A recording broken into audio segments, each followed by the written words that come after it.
नमस्कार दोस्तों, welcome back to my YouTube channel current affairs with Rajput sir. दोस्तों आज हम डिस्कस करेंगे 22 मई 2026 के जो भी महत्वपूर्ण करंट अफेयर्स हैं उसके बारे में। ठीक है। अच्छा, डिस्कस करने से पहले 20 मई 2026 को जो भी इंपॉर्टेंट करंट अफेयर्स इवेंट्स हुए थे वो हमने डिस्कस किए थे। इसका एक शॉर्ट रिवीजन कर लेते हैं। देखिए, पहला इंपॉर्टेंट चीज हमने डिस्कस करी थी, सीबीआई के न्यू डायरेक्टर या निदेशक बने हैं प्रवीण सूद जी। ठीक है। प्रधानमंत्री नरेंद्र मोदी 16 और 17 मई को नेदरलैंड की आधिकारिक यात्रा की थी। वहीं दोनों देशों के बीच में जो है कृषि डेयरी क्षेत्र में सहयोग को मजबूत करने पर सहमति जताई है। पश्चिमी त्रिपुरा में Indo Dutch flower centre of excellence स्थापित किया जाएगा। वहीं बेंगलुरु में Indo Dutch dairy centre of excellence स्थापित करने का निर्णय लिया गया है। तो इतने फैक्ट्स हमने डिस्कस किए थे। देखिए, 17 मई को एक इंपॉर्टेंट डेज भी मनाया गया था, जो था विश्व दूरसंचार और सूचना समाज दिवस। इंग्लिश में बात करें तो world telecommunication and information society day. कब मनाया गया था ये? 17 मई 2026 को। अच्छा, थीम क्या थी उस time? Digital lifelines strengthening resilience in a connected world. Next हमने बात करी थी प्रतिभा पारकर जी, जो कि इंडिया की तरफ से पनामा गणराज्य की एम्बेसडर नियुक्त हुई हैं। वहीं न्यायमूर्ति सूर्यकांत जी ने जुडिशियल इंफ्रास्ट्रक्चर एडवाइजरी कमेटी या हिंदी में बात करें न्यायिक अवसंरचना सलाहकार समिति का गठन किया गया है, जिसके जो अध्यक्ष बने हैं वो कौन बने हैं? अरविंद कुमार जी। अध्यक्ष कौन बने हैं? अरविंद कुमार जी। अच्छा, इसका गठन किस लिए हुआ है? भारत के न्यायालयों का आधुनिकीकरण, जो भारत में कोर्ट स्थापित है उसको किस प्रकार से मॉडर्न किया जाए या उसका मॉडर्नाइजेशन किया जाए, इसके लिए इसकी रिपोर्ट जो है कमेटी सबमिट करेगी। नेक्स्ट बात की थी हमने हाई ब्लड प्रेशर डे या उच्च रक्तचाप दिवस। ये भी 17 मई को मनाया गया है। तो 17 मई को दो इंपॉर्टेंट डेज मनाए गए थे। पहला था world telecommunication and information society day और दूसरा है हाई ब्लड प्रेशर डे। ठीक है। अच्छा, इसकी थीम क्या थी? Controlling hypertension together, check your blood pressure regularly, defeat the silent killer. ठीक है दोस्तों। वहीं बात की थी बाहरी बच्चों को शिक्षा प्रणाली से जोड़ने के लिए टू रीच द अनरीच्ड। क्या? To reach the unreached. ये मिशन किसने लॉन्च किया है? राष्ट्रीय मुक्त विश्वविद्यालय शिक्षा संस्थान ने। इंग्लिश में बात करेंगे तो national institute of open schooling, जो जिसे हम NIOS भी बोलते हैं, इनके द्वारा to reach the unreached mission launch किया गया है। इसके तहत क्या होगा, जो ऐसे बच्चे जो शिक्षा नहीं ले पा रहे हैं उन्हें भी शिक्षा प्रदान की जाए और लगभग 2 से 3 करोड़ बच्चों को जोड़ने का इसमें का उद्देश्य है। ठीक है दोस्तों। 3 और करंट अफेयर्स हमने डिस्कस किए थे। एक था कोको गॉफ को हराकर इटालियन ओपन का महिला एकल खिताब किसने जीता था दोस्तों? एलिना स्वतोलिना ने। किसने? एलिना स्वतोलिना ने। और ये तो बहुत सबसे इंपॉर्टेंट था कि कामी रीता शेरपा इन्होंने 17 मई 2026 को 32वीं बार माउंट एवरेस्ट पर चढ़कर विश्व रिकॉर्ड बनाया। मतलब सबसे ज्यादा बार माउंट एवरेस्ट फतेह करने वाले ये इंसान बन गए हैं, जिनका नाम है कामी रीता शेरपा। ठीक है दोस्तों, 32 बार माउंट एवरेस्ट फतेह किया है। इससे ज्यादा बार किसी ने भी माउंट एवरेस्ट फतेह नहीं किया है। लास्ट हमने डिस्कस किया था एशियाई भारोत्तोलन चैंपियनशिप 2026 में महिला 77 किलोग्राम वर्ग में संजना जो कि वेट लिफ्टर है, इन्होंने 3 कांस्य पदक जीते थे। अच्छा, एशियाई भारोत्तोलन चैंपियनशिप हुई कहाँ है? ये हुई है गांधीनगर। कहाँ पे हुई है? गांधीनगर कहाँ पर स्थित है? गुजरात। ठीक है, गांधीनगर जो कि गुजरात की कैपिटल है, यहीं पर एशियाई भारोत्तोलन चैंपियनशिप का आयोजन किया गया था। ठीक है। अच्छा, आज हम डिस्कस करेंगे 22 मई 2026 के सारे इंपॉर्टेंट करंट अफेयर्स। तो पहला प्रश्न है हमारा, हाल ही में 18 मई 2026 को कॉफीज ऑफ नागालैंड क्लस्टर आधारित कॉफी वैल्यू चेन विकास मिशन का शुभारंभ किसने किया है? Recently who launched the coffees of Nagaland cluster based coffee value chain development mission on 18 मई 2026। तो दोस्तों, इसका आयोजन किया है या ये लागू किया है ज्योतिरादित्य सिंधिया जी ने, है ना। सिंधिया जी जो कि केंद्रीय मिनिस्टर है, केंद्रीय टेलीकम्युनिकेशन मिनिस्टर या नॉर्थ ईस्टर्न डेवलपमेंट मिनिस्टर, इन्हीं के द्वारा कॉफीज ऑफ नागालैंड जो है मिशन लॉन्च किया है। अच्छा, क्या है इसके तहत? इसके तहत एक्चुअली कॉफीज ऑफ नागालैंड, इसका शुभारंभ जो है ज्योतिरादित्य सिंधिया ने किया है और इसमें कॉफी वैल्यू चेन को मजबूत करना है। देखिए, नागालैंड कॉफी उत्पादक जो राज्य है और इसकी कॉफी वैल्यू चेन को किस प्रकार मजबूत किया जाए, इसलिए कॉफीज ऑफ नागालैंड लॉन्च किया गया है। ठीक है। और इस परियोजना के लिए लगभग 175 करोड़ का परिव्यय भी निर्धारित किया गया है। ठीक है दोस्तों। नेक्स्ट प्रश्न की बात करते हैं। हाल ही में प्रधानमंत्री नरेंद्र मोदी ने पहली बार, दोस्तों शब्दों पे जाना, पहली बार किस देश की आधिकारिक यात्रा की है? Recently prime minister Narendra Modi made his first ever official visit to which country? दोस्तों इसका करेक्ट उत्तर है ऑप्शन नंबर सी, नॉर्वे। हाल ही में नरेंद्र मोदी जी ने नॉर्वे की पहली आधिकारिक यात्रा की है। देखिए नॉर्वे की बात हो रही है तो नॉर्वे में आपको पता होना चाहिए कि इंडिया और नॉर्वे के बीच जो है ग्रीन स्ट्रेटेजिक पार्टनरशिप में उन्नत रहने की सहमति जताई गई है। अच्छा क्या होता है green strategic partnership? Green strategic partnership मतलब पर्यावरण संरक्षण, सतत विकास या सस्टेनेबल डेवलपमेंट, स्वच्छ ऊर्जा और हरित तकनीकी में सहयोग। मतलब एनवायरमेंट या पर्यावरण को किस प्रकार संरक्षित किया जाए इस पर मुख्य बातें हुई। ठीक है दोस्तों, देखिए नॉर्वे की बात हो रही है तो नॉर्वे की आपको कैपिटल अच्छे से पता होना चाहिए। कैपिटल इसकी ओस्लो। नॉर्वे की कैपिटल क्या है? ओस्लो। करेंसी कौन सी चलती है? Norwegian krone. Norwegian krone. प्रधानमंत्री यहाँ के जोनस गेहर स्टोर। कौन है? Jonas गेहर store. किंग कौन है? हेराल्ड वी, है ना, हेराल्ड वी। ये सारी चीज याद होनी चाहिए आपको। कॉन्टिनेंट है यहाँ पे यूरोप, है ना, यूरोप कॉन्टिनेंट के अंतर्गत नॉर्वे है ना, यूरोपियन कंट्री है। और यहाँ पर भाषा कौन सी चलती है? नॉर्वेजियन। ऑफिशियल लैंग्वेज कौन सी? नॉर्वेजियन। तो इतने फैक्ट्स आपको याद होना चाहिए नॉर्वे के बारे में। ठीक है दोस्तों, नेक्स्ट प्रश्न की बात करते हैं।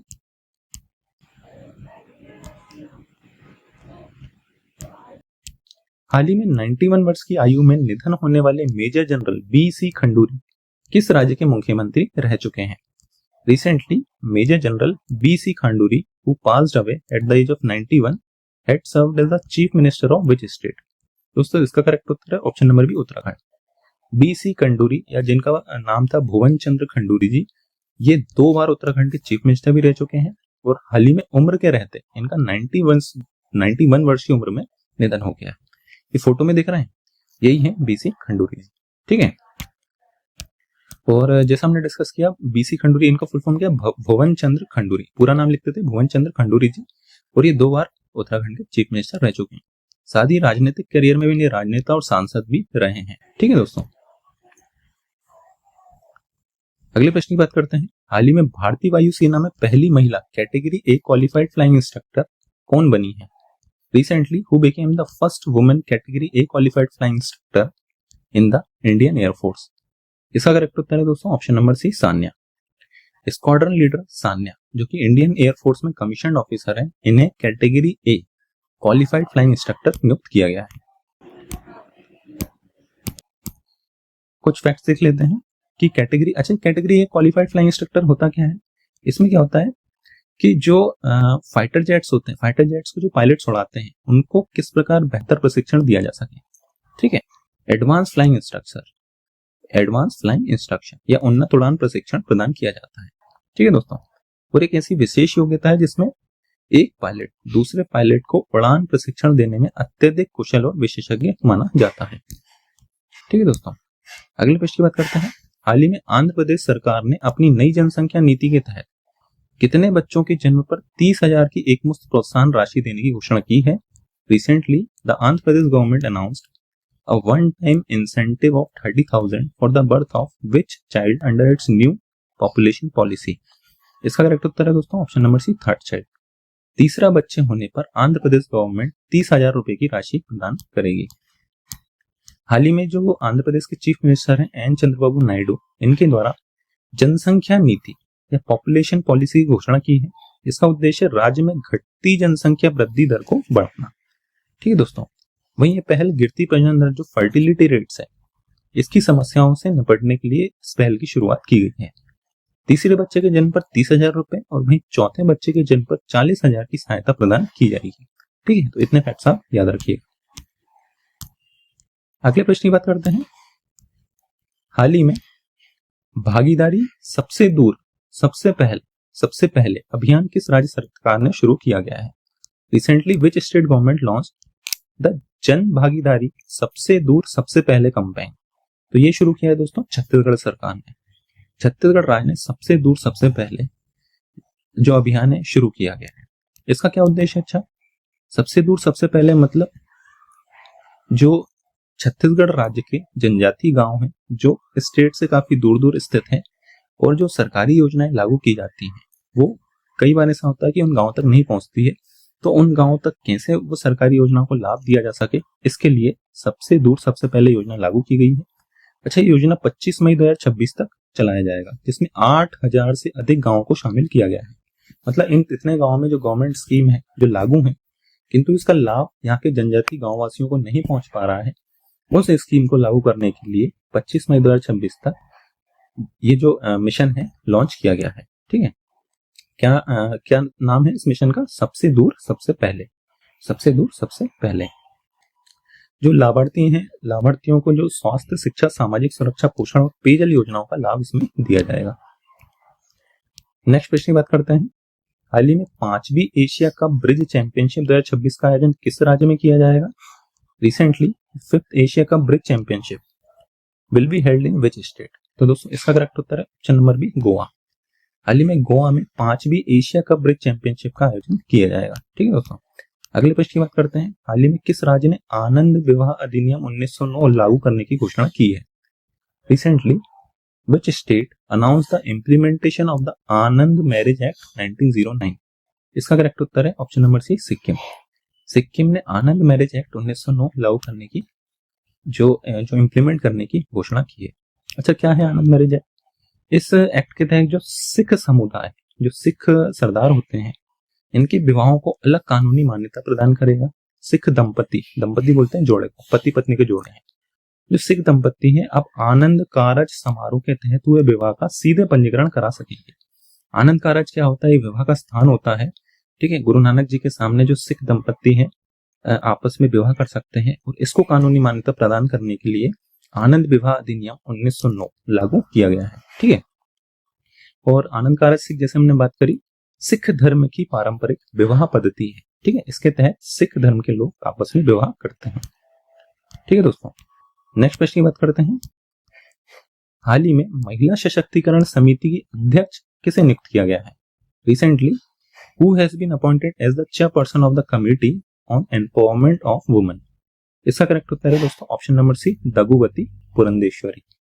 दगुवती पुरंदेश्वरी को committee on empowerment of women या महिला सशक्तिकरण समिति की चेयरमैन या अध्यक्ष नियुक्त किया गया है। अच्छा, फोटो में दिख रही है, इन्हीं का नाम है दगुवती पुरंदेश्वरी। ठीक है, ये लिखा हुआ है, और इन्हीं को चेयरमैन बनाया गया है एम्पावरमेंट ऑफ वुमेन या महिला सशक्तिकरण समिति का। ठीक है, कुछ फैक्ट्स देख लेते हैं। जो लोकसभा अध्यक्ष ओम बिरला, इन्होंने ही महिला सशक्तिकरण समिति का गठन किया था, और इनके द्वारा ही दगुवती पुरंदेश्वरी को अध्यक्ष नियुक्त किया गया है। ठीक है, ये समिति महिलाओं के विकास और सशक्तिकरण, मतलब महिलाओं को किस प्रकार विकसित किया जाए, उनका डेवलपमेंट किया जाए और एम्पावर किया जाए, इससे जुड़ी नीतियों एवं योजनाओं की समीक्षा करेगी। और समिति में कुल 28 सदस्य शामिल हैं, जिसमें 18 तो महिला सांसद हैं और राज्यसभा के 10 सदस्य शामिल हुए हैं। इस प्रकार कुल 28 सदस्य इस महिला सशक्तिकरण समिति में शामिल हुए हैं। इतने फैक्ट्स आप लोग ध्यान रखिएगा। नेक्स्ट प्रश्न की बात करते हैं। हाल ही में अमित शाह जी, गृह मंत्री अमित शाह जी ने उन्नत डायल 112 आपातकालीन प्रतिक्रिया प्रणाली किस राज्य में शुरू की है? Recently in which state did Amit Shah launch the upgraded dial 112 emergency response system? दोस्तों इसका करेक्ट उत्तर है ऑप्शन नंबर सी, छत्तीसगढ़। हाल ही में छत्तीसगढ़ में डायल 112 आपातकालीन प्रतिक्रिया प्रणाली अमित शाह जी द्वारा लागू की गई है। अच्छा, छत्तीसगढ़ में कहां पर? छत्तीसगढ़ के रायपुर में। ठीक है, और ये प्रणाली क्या करेगी? पुलिस, अग्निशमन, चिकित्सा और आपदा सेवाओं को एकीकृत राष्ट्रीय आपातकालीन नंबर से जोड़ेगी। कहने का मतलब है कि केवल एक ही नंबर डायल करने पर आपको अग्निशमन यंत्र भी मिल जाएंगे। चिकित्सा संबंधी कोई प्रॉब्लम है तो जो वैन होती है ना, मेडिकल इमरजेंसी के टाइम जो वैन आती है, एम्बुलेंस जो होती है, वो उपलब्ध की जा सकेगी। आपदा सेवाओं को एकीकृत राष्ट्रीय आपातकालीन नंबर से जोड़ा गया, मतलब जो भी जिस प्रकार की यदि सहायता चाहिए इमरजेंसी के टाइम पे, उसमें 112 डायल करके उस आपदा के समय आप सहायता ले सकते हैं। ठीक है, ये छत्तीसगढ़ राज्य में लागू किया गया है गृह मंत्री अमित शाह जी द्वारा। वहीं इस नई व्यवस्था के तहत 400 इमरजेंसी रिस्पांस वाहन शामिल किए गए हैं, जिसमें 33 तो सर्वेलेंस वाहन भी हैं और 60 हाईवे पेट्रोल यूनिट भी तैनात की गई है। ठीक है दोस्तों, तो इतने फैक्ट्स आप लोग याद रखिएगा। नेक्स्ट प्रश्न की बात करते हैं दोस्तों। हाल ही में भारतीय विशिष्ट पहचान प्राधिकरण UIDAI के नए चीफ एग्जीक्यूटिव ऑफिसर के रूप में किसने कार्यभार संभाला है? Recently who assumed charge as the new chief executive officer of the unique identification authority of India? दोस्तों इसका करेक्ट उत्तर है option number B, Saurabh Vijay. ये पिक्चर में देख रहे हैं, इन्हीं का नाम है सौरभ विजय, और इन्हीं को UIDAI का न्यू चीफ एग्जीक्यूटिव ऑफिसर नियुक्त किया है, तो याद रखिएगा। ठीक है, अच्छा फैक्ट्स की बात कर लेते हैं। तो 18 मई 2026 को UIDAI के CEO के रूप में कार्यभार संभाला है सौरभ विजय जी ने। कौन है ये? 1998 बैच के महाराष्ट्र कैडर के IAS अधिकारी हैं, है ना। IAS का फुल फॉर्म क्या होता है? Indian administrative services. ये IAS ऑफिसर है सौरभ विजय जी।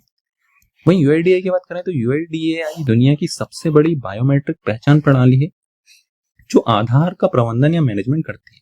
जो आधार कार्ड हम लोग ऑपरेट करते हैं, 12 नंबर का जो आधार कार्ड होता है, इसका पूरा मैनेजमेंट UIDAI द्वारा किया जाता है और इसी के अध्यक्ष नियुक्त हुए हैं सौरभ विजय। ठीक है, अच्छा ये राष्ट्रपति सचिवालय में निदेशक के रूप में भी कार्य कर चुके हैं और वहीं वर्ल्ड बैंक में वॉशिंगटन DC में एज अ एडवाइजर के रूप में भी इन्होंने कार्य किया है। तो काफी अनुभवी IAS ऑफिसर है और इतने फैक्ट्स आप लोग इनके संबंधित याद रखिएगा। नेक्स्ट पेज की बात करते हैं। हाल ही में 92 वर्ष की आयु में निधन होने वाले पूर्व कप्तान MJK स्मिथ किस क्षेत्र से संबंधित है? Recently former England team captain MJK Smith who passed away at the age of 92 belong to which field? इसका करेक्ट उत्तर है दोस्तों ऑप्शन नंबर C, क्रिकेट। ये इंग्लैंड क्रिकेट टीम के फॉर्मर कैप्टन भी थे, नाम था MJK स्मिथ। ठीक है, इन्हीं का हाल ही में 92 वर्ष की उम्र में निधन हो गया। ये फोटो देख रहे हैं, यही है MJK स्मिथ। अच्छा करियर की बात करें तो ये इंग्लैंड के प्रसिद्ध क्रिकेटर और पूर्व कप्तान थे। 92 वर्ष की उम्र में इनका निधन हुआ है। वहीं इंग्लैंड क्रिकेट टीम की तरफ से इन्होंने 50 टेस्ट मैच खेले हैं, है ना। करियर की बात करें तो 1963 से 1966 तक ये इंग्लैंड टीम के कप्तान भी रहे हैं। 25 टेस्ट मैचों में इंग्लैंड की कप्तानी भी की है।